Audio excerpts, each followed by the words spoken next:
Hari ini 14 Mei, Pesta Santo Matias. Santo Matias adalah seorang yang sederhana dan nyaris tidak kelihatan dalam bilangan para rasul. Ia terpilih menjadi rasul yang menggantikan Yudas Iskariot. Kesetiaan Matias mengikuti Yesus dari awal karya hingga kebangkitan Yesus. Nama Matias tidak ada dalam Injil. Namanya baru disebutkan pada Kisah Para Rasul. Menurut kitab suci, Matias telah mengikuti perjalanan 12 murid Yesus. Sebagai rasul, Matias memang bukan yang utama karena ia tidak dipilih langsung oleh Yesus. Ia dipilih oleh murid-murid Yesus untuk menggantikan Yudas Iskariot yang telah meninggal dengan cara gantung diri. Setelah kenaikan Yesus ke surga, para pengikut Yesus dan ke-11 rasul bersama Bunda Maria kembali ke Yerusalem untuk menantikan kedatangan Roh Kudus yang dijanjikan Yesus. Pada saat itu, Petrus mengusulkan rasul lain sebagai pengganti Yudas Iskariot.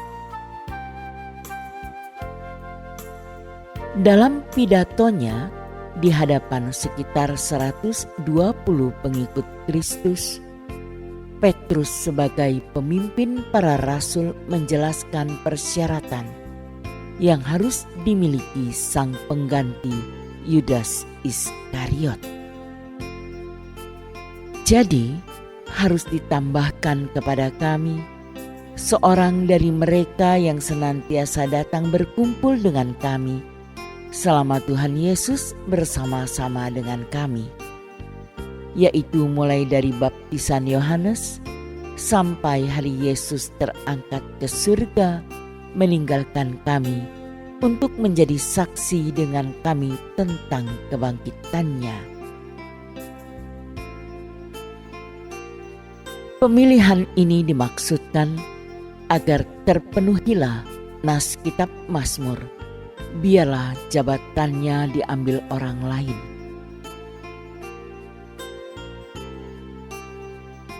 Syaratnya ialah calon haruslah seorang murid yang selalu bersama Yesus sejak pembaptisannya sampai ia naik ke surga. Sebab seorang rasul harus dapat bersaksi tentang sabda, karya, dan kebangkitan Yesus. Maka mereka mengajukan 2 orang murid, yaitu Yosef yang disebut juga Barsabas atau Yustus yang berarti yang adil, dan Matias. Setelah berdoa bersama-sama, mereka membuang undi. Pilihan jatuh pada diri Matias. Semenjak itu, Matias menjadi penggenap bilangan ke-12 rasul. Merekalah pengemban utama tugas menyebarkan kabar gembira ke seluruh dunia. Nama Matias sekali saja disebut di dalam kitab Perjanjian Baru. Pidato Petrus cukup menjelaskan bahwa Matias bukanlah orang asing.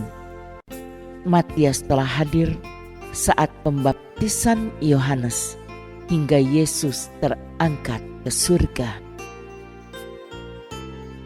Matias adalah seorang pengikut Kristus yang setia.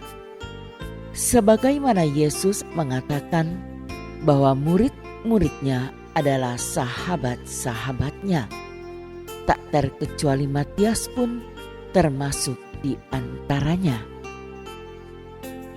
Bersama dengan para rasul lainnya, ia menerima Roh Kudus pada hari Pentakosta.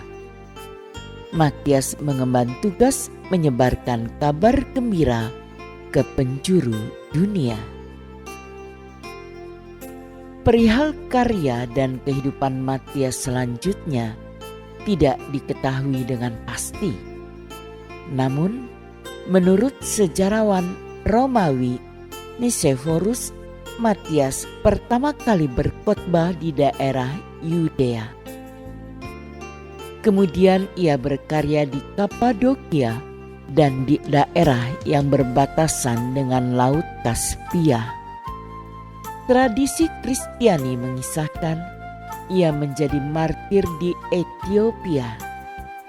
Waktu itu, Matias pergi memberitakan Injil untuk orang barbar dan kanibal di pedalaman Ethiopia di pelabuhan Laut Hisus, mulut sungai Fasis. Ia wafat di Sebastopolis karena tertimpa reruntuhan candi lalu disalibkan. Menurut Eusebius, seorang sejarawan Romawi lainnya, Matias wafat setelah dirajam dan dipenggal kepalanya. Tahun kematiannya tidak diketahui pasti.